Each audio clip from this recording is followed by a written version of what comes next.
시청자 여러분 반갑습니다. 서울시 황박사 황규현입니다. 상가건물 임대차 보호법은 임차인의 영업기간을 10년 보장하고 있습니다. 따라서 임대인은 10년 이상 초과해서 영업한 임차인을 아무런 사유가 없더라도 내보낼 수 있습니다. 그런데 여기서 임대인과 임차인이 꼭 유념해야 할 점 한 가지가 있습니다.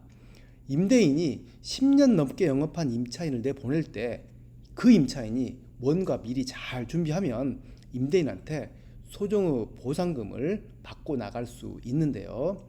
특히 권리금이 꽤 높게 형성된 상가라면 임대인은 임차인을 내보내면서 큰 돈을 지급해야 할 수도 있습니다. 임대인은 재건축, 리모델링, 직접 사용 등 다양한 사유로 인해서 임차인을 내보내야 하는 경우가 발생합니다. 그런데 특별한 경우가 아니라면 임차인은 나갈 때 나가더라도 상가건물 임대차 보호법상 권리금 회수 기회 보호를 받습니다. 즉 임차인이 나가야 하는 것은 사실인데 여기서 임대인은 임차인이 권리금을 회수할 수 있도록 협조할 의무가 있다는 것입니다. 나가는 임차인에게 권리금을 인정한다는 것이 임대인으로서는 선뜻 이해하기 어려울 수도 있겠지만 현행법은 그렇게 규정하고 있습니다. 그렇다고 앞뒤 안 재고 임대인이 임차인의 권리금을 보상해라 이런 내용은 아니고요. 임대인으로부터 비롯한 어떤 사유로 인해서 임차인이 권리금을 회수할 수 없을 때 임차인은 임대인에게 권리금을 받지 못해 발생한 손해를 임대인에게 청구할 수 있습니다. 즉 임대인이 해당 점포를 임차인으로부터 되돌려 받으려는 의사가 있을 때도 임차인은 신규 임차인을 주선해서 권리금 회수를 시도할 수 있고요. 이때 임대인이 협조하지 않으면 임차인은 그때 발생한 손해를 청구할 수 있습니다.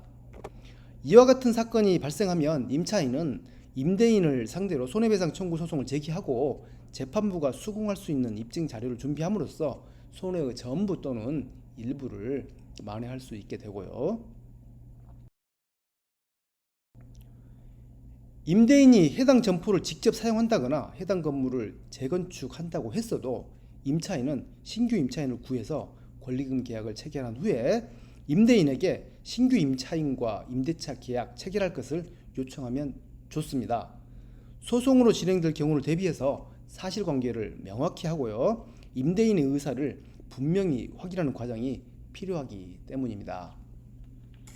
법원에서는 신규 임차인이 임차인에게 지급하기로 한 권리금하고 임대차 계약 종료일 기준해서 해당 점포에 대해 감정평가한 권리금 이 두 가지 중 낮은 금액 이하에서 손해배상액을 정하게 되는데요. 다만 임대인이 해당 점포에 대한 점유 의사를 명확하게 해서 임차인이 신규 임차인을 구할 수 없었다면 법원은 권리금 감정평가액만을 기준해서 손해배상액을 결정하게 될 것이고요. 위에서 설명한 바와 같이 나가는 임차인이 권리금을 보상받기 위해서는 손해배상 청구 소송을 제기하고 법원에서 짧지 않은 시간과 비용을 들여 그 내용을 인정받아야 합니다. 우리 법상 손해배상의 범위는 실제 발생한 손해만큼이고 그 손해의 발생은 손해배상을 청구하는 자가 직접 증명해야 합니다. 따라서 임차인이 받을 수 있는 손해배상금의 규모는 전적으로 임차인이 준비한 노력에 달려 있다고 봐야 할 것입니다.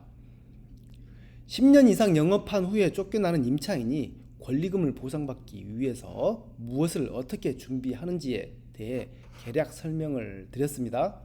이와 관련해 실무에서 각 사건은 다양한 내용으로 전개될 것이고 그때마다 다양한 전술을 구사해야 할 것이기 때문에요. 임차인은 목적을 달성하기 위해서는 그 상황에 맞게 적절하게 대처하고 준비할 필요가 있습니다.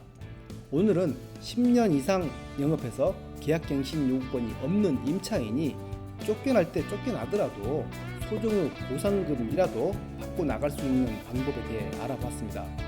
관련되신 분들은 이 내용을 참고해서 활용하시기 바랍니다. 감사합니다.